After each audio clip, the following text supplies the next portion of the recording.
Have you ever wondered where you should keep your emergency fund, or even what is an emergency fund? Well, you're in luck, because in today's video, I'm going to be telling you exactly that. Where should you keep your emergency fund? What accounts should you put it in?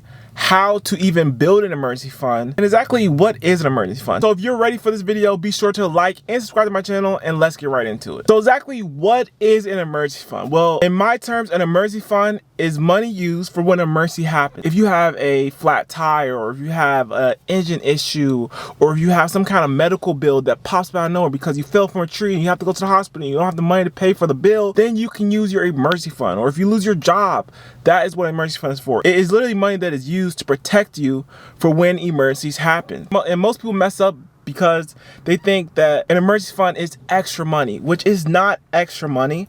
An emergency fund is not meant to be invested. An emergency fund is not meant to have some crazy return, not some backup investment. It's literally a just in case fund. Just in case I get fired from my job, just in case I injure myself, I have some money left over that I can use for when this emergency happens. It's literally just money that keeps your life from blowing up. And in a way, we had to use our emergency fund when we weren't getting paid on my job. So we have no income coming in, but I was super relaxed. I was calm because we had a 6-month emergency fund. We have money in our account that could go to our bills, that can go to our daily expenses, and we don't really have to worry about not having income coming in because we have this big lump sum of money waiting to be used in our savings account. So before we talk about where you should put this emergency fund, let's talk about where you should not put this emergency fund. Now, I personally would not invest my emergency fund. I would not invest my emergency fund because it is a very risky thing to do. There could be times when the market is down 6%, 10%, even 20%, and market drops can be unexpected. We just saw this recently. This is April 2026. The market dropped so crazy over the last few days because of the Iran war, and then it went back up, and then it's gonna drop. So crazy how volatile the stock market is. This is really one of the main reasons why you should not be keeping your money in an investment account. When I say investment account, I'm talking about your Roth IRA, your brokerage account, your 401k. This is not a place where you should put your emergency fund. Emergencies hit unexpectedly, and it would be horrible if your money was half gone or a lot of it was gone because the stock market took a dip, and at the same time you got hurt or an emergency popped up at the same time this dip happened, and you have half of the money that you're supposed to have in your emergency fund, and maybe the emergency that actually happened, it won't be able to be covered by the entire emergency fund amount left in that investment account. So if this were to happen and your investment account were to go down, then now you have to sell at a loss. Then you might have to put the rest of the cost of this emergency on a credit card, which is horrible because credit cards have an interest rate of 20 or 30%. I would hate to see you put all this money on a credit card, especially if you're not able to pay it all. Either way, the money in your emergency fund does not need to be optimized. This should be in a boring account. We are not looking to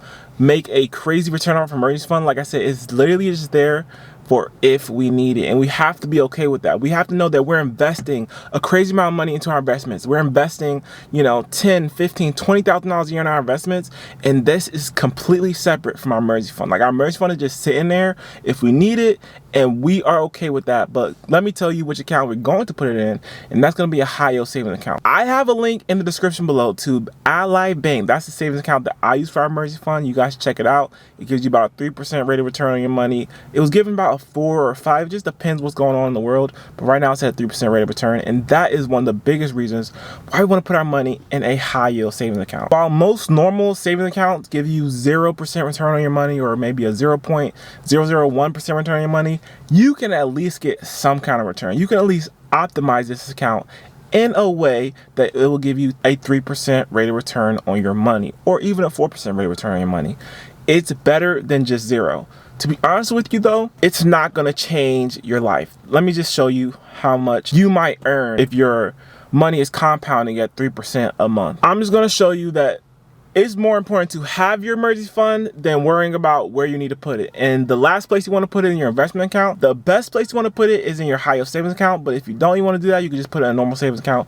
Because at the end of the day, if you had $15,000 in your emergency fund and the high yield savings account gives you an 8% return of 3%, you had it in for 3 years, you're only gaining, I don't know if you guys can see that, you're only gaining like $1,000. You're only gaining, you have $15,000, you're gaining $1,500. So it's really not that big of a deal to have this money in high yield savings account. But if you wanted to kind of optimize this money a little bit, then it would not hurt to put in a high yield savings account because you're getting this 3% rate of return No matter what, it's not going to be going down. It's not going to be going up. It could possibly go up. The rate of return can go down, but you're not going to lose money if you put this in a high yield savings account that's giving you a 3% return on your money. And there's a lot of high yield savings accounts out there that you can use. You can literally go on Google and type in high yield savings accounts for emergency funds, or just type in best high yield savings accounts, and you're going to see a list of high yield savings accounts. You're going to see what the return is. Just make sure that you're not getting an account where you have to pay a monthly fee, because why are we giving $5 or even $10 to the bank just to have our money sitting there? That just doesn't make sense to me. You make sure this is a fee-free bank, and why not have your money gain some type of interest, whether that's 3%, whether that's 4%, it's better than zero. And it is safe and boring, just how we like it. I'm just trying to tell you guys to not put in an investment account. We like to put our money in a high yield savings account because it's accessible, it's easy to be liquidated. So if I have money in a high yield savings account, I can take that money out super quick. Or a lot of times I just pay for everything with my credit card. If I need to pay for an emergency, I'll just pay for it with my credit card, and I'll just pay off the credit card from my high yield savings account, which is completely separate from my other savings accounts, or completely separate from my checking account. It's not even related. So this is another thing. I would recommend that you put your emergency fund in a separate account. So you have a separate high yield savings account that maybe you don't even have a debit card for, so you're not tempted to pull money from this account to just fund your everyday things or fund a vacation. This is not what an emergency fund is for. It is literally for emergencies, and that is it. Now you might be wondering, how big should your emergency fund be? Now this number could be a pretty big number depending on what your monthly expenses are like. Now there's 3 months emergency funds, there's 6 month emergency funds, there could be 9 month, there could be a year worth of money in an emergency fund. Me personally, I like a 6 month emergency fund. We kind of have that one household income. My wife has a part-time job, but I like that 6 months of emergency fund. So if something were to happen, if I were to get laid off from my job, or if I were to be injured and I wasn't being paid for my job, then I would have enough money to last us 6 months. Now what's included in your emergency fund is not going out to eat, it's not entertainment. Honestly, it's not a lot of subscriptions. Gym is probably not included in there. It's literally your bare bone expenses. So if you want to get your number for your emergency fund, you need to add up how much you pay for your bare bone expenses. Now we're talking about mortgage or rent, utilities, car insurance, gas for your car, potentially Wi-Fi, and honestly guys, that's it. I mean, life insurance if you're paying for that, car insurance, all the insurance, we're talking about those things. Package it up. Grocery, that's a necessity. All your necessities. Think about it this way, the big three: housing, transportation, and food. Those are your necessities. That's the amount of money that you need covered. I have a literal tab in my notes saying what our emergency fund is, and I update it maybe every year or every 2 years, but I keep it updated because over time our expenses go up and sometimes our expenses go down. So I need to know how much we need to actually have in our emergency fund so I can know the excess amount, and maybe I can invest that amount, which we don't really do because we have a set amount of money going to our investments and we're not just sporadically investing stuff. I can potentially bring that money to our regular budget, or I can use that money for vacation because we don't need all that money in our emergency fund. You need to calculate how much your monthly expenses are. Maybe your bare bone monthly expenses is $4,000. So your bare bone monthly expenses are $4,000. So we're gonna multiply that by 3. That's your 3 month. That's gonna be $12,000. You're gonna need $12,000 in your high yield savings account if you're going to have a 3 month emergency fund. That's if you have maybe a 2 household income, you have a stable job, everything's kind of stabilized, you know, you don't see yourself losing your job, then let's have a 3 month emergency fund. If you have a 6 month emergency fund, then you're gonna have $24,000 into your high yield savings account. And if you're going to have a year's worth of money in your high yield savings account for emergencies, this is literally like have a very unstable job or you're just commission based only, then you're gonna have $48,000 in your high yield savings account set aside. That's gonna cover your mortgage, that's gonna cover everything, all the essentials. You're gonna have that set aside in your high yield savings account, and that will be your year's worth of emergency. So you just have to decide what's best for you. It's personal finance. Everyone is different. Me personally, I like a 6 month. We can probably operate under a 3 month. And even with us, I factor in the fact that we're in a house hack, so our expenses are lower. What if the person upstairs is not living there? Then we're gonna have more money in that account because we have to factor in for a full payment on the mortgage. So these are things I have to think about, and they might seem kind of extra to you, the fact that, oh, maybe we need 2 different numbers for an emergency fund, depending on if someone's living on top and if someone's not. But this is how you be proactive about your finances. This is how you get serious about your finances and really be honest with yourself and what your monthly expenses really are. As you can see, it's a lot of money and it's hard to save nowadays regardless. But if you really want to save for an emergency fund, then you're going to put all your effort, you're going to put all your time into building that money, into building that saving muscle, and save money every single month so you can get a fully funded emergency fund. Because when you have a fully funded emergency fund, I promise you, you're going to feel at ease, because we feel at ease because we have this fully funded emergency fund in our high yield savings account, and we're ready to use it whenever the emergency happens. And if an emergency doesn't happen, hey, it's at least growing at a 3% rate of return. But just so you know, this is what an emergency fund is not for. It's not for vacations. It's not for a down payment. It's not for a new phone. I don't want you to get into the habit of, oh, you know, I'll just pay this back.